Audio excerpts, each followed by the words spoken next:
নমস্কাৰ টাইমিটাৰ দৰ্শকক মই জ্যোতিদীপ বৈশ্যই স্বাগতম জনাইছো আৰু এই মুহূৰ্তত আমি আপোনালোকৰ বাবে লৈ আহিছো এটা ডাঙৰ খবৰ লাডাখৰ ভাৰত চীন সীমান্তত যি উত্তেজনাৰ সৃষ্টি হৈছিল তাৰ মাজতে এটা নতুন খবৰ আহিছে আৰু এই খবৰটো হৈছে যে ভাৰতৰ তৰফৰ পৰা চীনক বিশেষভাৱে প্ৰত্যুত্তৰ দিয়া হৈছে কি প্ৰত্যুত্তৰ দিয়া হৈছে হে আমি আপোনালোকক জনাম ভাৰতৰ তৰফৰ পৰা ইতিমধ্যে গালবানৰ যি বিতৰ্কিত অঞ্চল আছিল য'ত চীনে কৈ আছিল যে তেওঁলোকৰ সেই অঞ্চল আৰু এটা পথ নিৰ্মাণক লৈ যথেষ্ট প্ৰতিক্ৰিয়াৰ সৃষ্টি হৈছিল সেই প্ৰান্তত ভাৰতে ইতিমধ্যে দলং নিৰ্মাণ কৰিলে যি পথক লৈ যি দলং নিৰ্মাণক লৈ গালবান নদীৰ ওপৰত বিতৰ্কৰ সৃষ্টি হৈছিল সেই বিতৰ্কৰ অন্ত পেলাই ভাৰতীয় সেনা বাহিনীয়ে এই দলং নিৰ্মাণ কৰিছে এই মুহূৰ্তত সেই ব্ৰেকিং নিউজটো আমি টাইমিটাৰ দৰ্শকক জনাই আছো চীনক এক প্ৰকাৰৰ প্ৰত্যাহ্বান জনাই ভাৰতে গালবান নদীৰ ওপৰত নিৰ্মাণ কৰিলে দলং এই কথা ইতিমধ্যে ভাৰতৰ তৰফৰ পৰা স্পষ্ট কৰি দিয়া হৈছে দলং নিৰ্মাণ কৰা হৈছে গালবান নদীৰ ওপৰত উল্লেখযোগ্য যে এই যিটো পথ আছিল এই পথটোক লৈ ভাৰত আৰু চীনৰ মাজত যথেষ্ট বিতৰ্কৰ সৃষ্টি হৈছিল কিন্তু ইতিমধ্যে এই পথ ভাৰতে নিৰ্মাণ কৰিলে আৰু ইয়াৰ ফলত এই দলং নিৰ্মাণ কৰাৰ ফলত কি হ'ব অতি সহজতে এতিয়া সীমান্তলৈকে ভাৰতীয় সেনা যাব পাৰিব গালবান নদী অতিক্ৰম কৰিব পাৰিব এই পথ আৰু দলং নিৰ্মাণক লৈ চীনৰ তৰফৰ পৰা ধাৰাবাহিকভাৱে বিৰোধিতা কৰা হৈছিল কিন্তু ইতিমধ্যে এই পথ আৰু দলং নিৰ্মাণ কৰা হ'ল যি পেট্ৰলিং পইণ্ট 14 আছিল য'ত এই সমগ্ৰ উত্তেজনাৰ সৃষ্টি হৈছিল চীনা সৈন্যই ভাৰতীয় সেনাৰ ওপৰত বিশ্বাসঘাতকতাৰে আক্ৰমণ কৰিছিল এই প্ৰান্তটোতে গালবান সমগ্ৰ নদী আৰু উপত্যকাক চীনে কৈছিল যে তেওঁলোকৰ এই অঞ্চল ভাৰতৰ এই অঞ্চল নহয় ভাৰতে কৈছিল যে লাইন অফ একচুৱেল কণ্ট্ৰলৰ ভিতৰতে ভাৰতে সকলো নিৰ্মাণ কৰিছে আৰু গালবান নদী তথা উপত্যকা এই সমগ্ৰ প্ৰান্তটো ভাৰতৰ তাত ভাৰতে পথ নিৰ্মাণ কৰিছিল ইয়াক লৈ চীনে বিৰোধিতা কৰিছিল 6 জুনত এই বিষয়টোক লৈ বৈঠক অনুষ্ঠিত হৈছিল অৱশেষত ভাৰতে সেই দলং নিৰ্মাণ কৰিছে সেই পথ নিৰ্মাণ কৰিছে আৰু নিৰ্মাণ কাৰ্য সম্পূৰ্ণ কৰি তুলিছে আৰু এটা বাৰ্তা দিয়াৰ চেষ্টা কৰা হৈছে এলএচি নিজৰ সীমাৰ ভিতৰত ভাৰতে সকলো কাম কৰি যাব চীনে লাগিলে তাত যিমানে আপত্তি নকৰক কিয় আমি আপোনালোকক সমগ্ৰ অঞ্চলটো এই মুহূৰ্তত দেখুৱাম ভিডিঅ' জাৰ্নেলিষ্ট কিশোৰক মই অনুৰোধ কৰিছো এয়া আপোনালোকে দেখিছে এয়া হৈছে ভাৰত চীনৰ যি লাইন অফ একচুৱেল কণ্ট্ৰল আৰু এই প্ৰান্তটোতে হৈছে গালবান নদী এইখন হৈছে গালবান নদী এয়া গালবান নদী দেখিছে এই গালবান নদীৰ এই প্ৰান্তটোতে ভাৰতে এখন দলং নিৰ্মাণ কৰিছে লাইন অফ একচুৱেল কণ্ট্ৰল আকাশী চীন এই প্ৰান্তটোক গালবান নদীৰ নিৰ্মাণ কৰা হৈছে ভাৰতে দলং নিৰ্মাণ কৰিলে আৰু এই গালবান নদীক লৈ যথেষ্ট বিতৰ্কৰ সূচনা হৈছিল চীনে কৈছিল সমগ্ৰ গালবান উপত্যকা তেওঁলোকৰ কিন্তু ভাৰতে কৈছিল যে ভাৰতে নিজৰ চুক্তি সকলো মানিছে আৰু লাইন অফ একচুৱেল কণ্ট্ৰলৰ ভিতৰতেই সকলো কাম কৰিছে কেইবাটাও প্ৰান্তত বিতৰ্কৰ সূচনা হৈছিল এয়া হৈছে পাংগংশ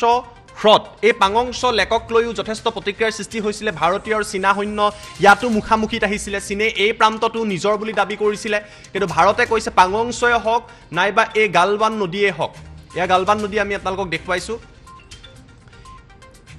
এই গালবান ৰিভাৰ এই নদীখনৰ ওপৰত ভাৰতে এতিয়া দলং নিৰ্মাণ কৰিছে এই দলংখন প্ৰায় 60 মিটাৰ দীঘল বুলি জানিব পৰা গৈছে ইয়াৰ ফলত কি হ'ব এতিয়া ভাৰতৰ যি সীমান্তত লাইন অফ একচুৱেল কণ্ট্ৰলত লেহ আৰু লাডাখৰ এই প্ৰান্তটোত যি ভাৰতীয় সেনা আছে এতিয়া ভাৰতীয় সেনাই অতি সহজতে এই নদী এতিয়া অতিক্ৰম কৰিব পাৰিব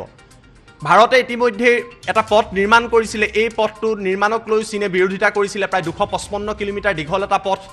এই ষ্ট্ৰেটেজিক যিটো ৰোড নিৰ্মাণ কৰিছিল আৰু এই পথৰ লগত এতিয়া সংযোগ হ'ল দলঙেদি গতিকে এই প্ৰান্তটোৱেদি এতিয়া অতি সহজতে ভাৰতীয় সেনা বাহিনীয়ে নিজৰ যিসমূহ আৰ্টিলাৰী আছে বা টেংক আছে অতি সহজতে পাৰ কৰি লৈ যাব পাৰিব আৰু ষ্ট্ৰেটেজিক্যালি এই পথটোৰ যথেষ্ট গুৰুত্ব আছে এই সমগ্ৰ বিষয়টোক লৈ চীনৰ পৰা বিৰোধিতা যদিও কৰা হৈছিল ভাৰতে নিৰ্মাণ কাৰ্য ইতিমধ্যে সম্পূৰ্ণ কৰিলে এই প্ৰান্তটোত আৰু ইয়াতে ভাৰত আৰু চীনা সৈন্য মুখামুখিকৈ আহিছিল এই প্ৰান্তটোতে আৰু বিতৰ্ক ইয়াক লৈ চলি আছিল আজিও ভাৰত আৰু চীনৰ সেনা বাহিনীৰ মাজত কেইবাখনো বৈঠক অনুষ্ঠিত হৈছে সীমা সমস্যাক লৈ ইতিমধ্যে চীনৰ তৰফৰ পৰা কোৱা হৈছে যে ভাৰত চীনৰ লগত বৰ্তমান সময়ত ভাৰতৰ কোনো ধৰণৰ লোক নাই অৰ্থাৎ সেনা বাহিনীৰ কোনো লোক চীনে বৰ্তমান সময়ত আবদ্ধ কৰি ৰখা নাই কিন্তু ভাৰতে স্পষ্টভাৱে চীনক কৈছে লাইন অফ একচুৱেল কণ্ট্ৰলৰ ভিতৰত ভাৰতে পথ নিৰ্মাণ কৰিলে বিআৰএ যি পথৰ নিৰ্মাণ কাম কৰিছিল যাক লৈ চীনে বিৰোধিতা কৰিছিল সেই পথ নিৰ্মাণ সম্পূৰ্ণ হ'ল গালবান নদীৰ ওপৰত ভাৰতে দলং নিৰ্মাণ কৰিলে আৰু এতিয়া ভাৰতীয় সেনা বাহিনী অতি সহজতে সেই প্ৰান্তটোলৈ যাব পাৰিব প্ৰায় 255 কিলোমিটাৰ দীঘল এটা পথ চীনৰ সীমান্তত নিৰ্মাণ কৰা হৈছে এলএচিৰ সীমান্তত নিৰ্মাণ কৰা হৈছে আৰু এই পথটোৰ অতিকৈ গুৰুত্ব আছে আন এটা বিষয় আমি আপোনালোকক আন এটা ব্ৰেকিং নিউজ এই মুহূৰ্তত জনাম দ্বিতীয়টো ব্ৰেকিং নিউজ হৈছে মাত্ৰ কেইটামান মুহূৰ্তৰ পিছতে ভাৰত চীনৰ সীমা বিবাদক লৈ বৈঠকত মিলিত হ'ব সৰ্বদলীয় বৈঠকত মিলিত হ'ব প্ৰধানমন্ত্ৰী নৰেন্দ্ৰ মোদী আন এটা ডাঙৰ খবৰ সৰ্বদলীয় বৈঠক ঠিক 5 বজাৰ লগে লগে অনুষ্ঠিত হ'ব আৰু এই বৈঠকতে এই সৰ্বদলীয় বৈঠকতে ভাৰত চীন বিবাদৰ লগত সকলো কথা আলোচনা কৰা হ'ব এই বৈঠকৰ ওপৰতো সকলোৰে দৃষ্টি নিবদ্ধ হৈ থাকিব ভিডিঅ' কনফাৰেন্সিঙৰ জৰিয়তে এই বৈঠক অনুষ্ঠিত কৰা হৈছে আৰু এই বৈঠকক লৈও যথেষ্ট এতিয়া চৰ্চা অব্যাহত আছে এটা কথা স্পষ্ট এই বৈঠক কিছু সময়ৰ পিছত আৰম্ভ হ'ব 5 বজাৰ লগে লগে দেশৰ প্ৰধানমন্ত্ৰী এই বৈঠকত মিলিত হ'ব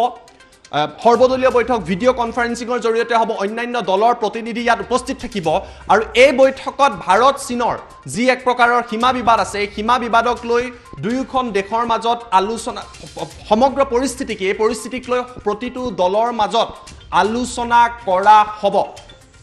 এই বৈঠকৰ ওপৰতো সকলোৰে দৃষ্টি নিবদ্ধ হৈ থাকিব কিদৰে এই বৈঠকত কি কথাৰ ওপৰত সিদ্ধান্ত লোৱা হ'ব কিদৰে এই বিষয়বিলাকক কৰি ইতিমধ্যে এই বৈঠকক লৈ দুটা বিতৰ্কৰ সৃষ্টি হৈছে প্ৰথমটো বিতৰ্ক হৈছে আম আদমি পাৰ্টিয়ে কৈছে যে তেওঁলোকক এই সৰ্বদলীয় বৈঠকলৈ আমন্ত্ৰণ জনোৱা হোৱা নাই অৰবিন্দ কেজৰিৱালে খুব প্ৰকাশ কৰিছে আৰজেডিৰ তৰফৰ পৰা খুব প্ৰকাশ কৰিছে আৰজেডিও কৈছে যে তেওঁলোকক এই বৈঠকত আমন্ত্ৰণ জনোৱা হোৱা নাই কিন্তু বিতৰ্ক যিমানেই নহওক কিয় এই বৈঠক অতিকৈ গুৰুত্বপূৰ্ণ ভাৰত আৰু চীনৰ মাজত চলি থকা বিবাদক লৈ 20 গৰাকীকৈ আমাৰ সেনা জোৱান শ্বহীদ হ'ল আজিও এই জোৱানসকলক দেশৰ বিভিন্ন প্ৰান্তত শেষ শ্ৰদ্ধাঞ্জলি জনাই থকা হৈছে দেশৰ প্ৰধানমন্ত্ৰীয়ে ইতিমধ্যে সংবাদ মাধ্যমৰ আগত কৈছে যে ভাৰতে নিজৰ সাৰ্বভৌমত্ব তথা অখণ্ডতাক লৈ কোনো আপোচ নকৰে কিন্তু এই বৈঠকত আন দলৰ আগত ভাৰত চৰকাৰৰ নীতি কি হ'ব ভাৰতে কিদৰে ব্যৱস্থা গ্ৰহণ কৰিব এনেকুৱা সকলো কথা স্পষ্ট কৰিব 5 বজাৰ লগে লগে আৰু মাত্ৰ কেইটামান মুহূৰ্ত বাকি আছে ভিডিঅ' কনফাৰেন্সিঙৰ জৰিয়তে বৈঠক হ'ব এই বৈঠকৰ পিছত কি সিদ্ধান্ত আহিব সেয়াও কিন্তু লক্ষণীয় হ'ব কিয়নো চীনে কৈছে যে বৰ্তমান সময়ত সীমান্তত সকলো ঠিকে আছে নিয়ন্ত্ৰণৰ মাজলৈ আহিছে আলোচনাৰ মাজেৰে সমস্যা সমাধান হ'ব কিন্তু ভাৰতত এতিয়া চীনৰ বিৰুদ্ধে যথেষ্ট ক্ষোভ আছে 20 গৰাকীকৈ আমাৰ বীৰ জোৱানক অতি নৃশংসতাৰে বৰ্বৰভাৱে পৰিকল্পিতভাৱে চীনে হত্যা কৰিলে কালি বিদেশ মন্ত্ৰালয়ে সেই কথা স্পষ্ট কৰি দিছে গতিকে সৰ্বদলীয় বৈঠকৰ ওপৰত দেশবাসীৰ দৃষ্টি নিবদ্ধ হৈ আছে যে প্ৰধানমন্ত্ৰীয়ে কি ক'ব চৰকাৰৰ নীতি কি আৰু এই বৈঠকৰ পিছত চীন ভাৰতৰ যি লাডাখৰ সীমা বিবাদ তাক লৈ কি সিদ্ধান্ত গ্ৰহণ কৰা হ'ব এনেকুৱা বহু প্ৰশ্ন উত্থাপিত হ'ব গতিকে সৰ্বদলীয় বৈঠকৰ আপডেটো আমি আপোনালোকক কিছু সময়ৰ পিছত এই বৈঠক অন্ত পৰাৰ পিছতে আপোনালোকৰ বাবে লৈ আহিম